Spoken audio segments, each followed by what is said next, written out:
and welcome to the TGS Speaker Takeover. I'm Dave Annal, and this is my takeover topic on our lying ancestors.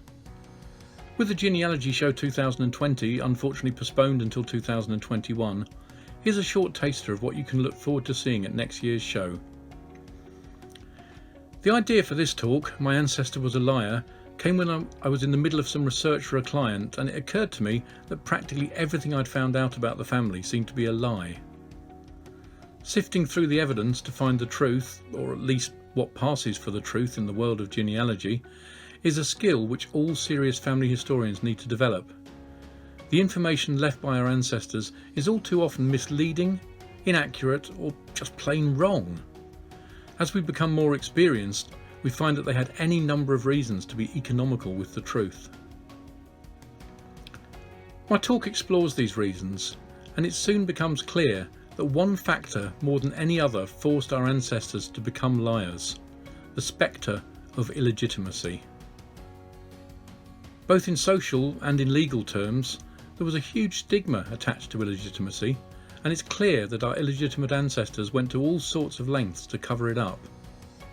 It was a problem both for the mother of the illegitimate child and for the children themselves, although it's worth noting here that the mother could marry her way out of the problem in a way that the children just simply couldn't.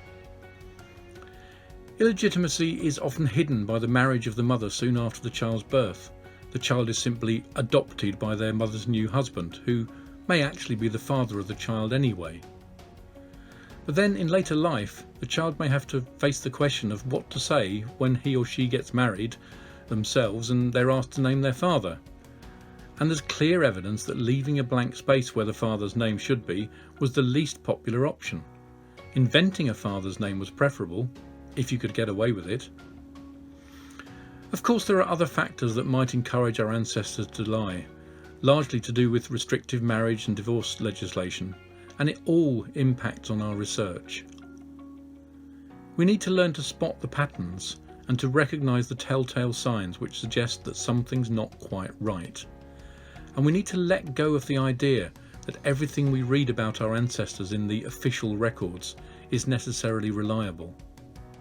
By all means, we should assume in the first place that what we find is accurate.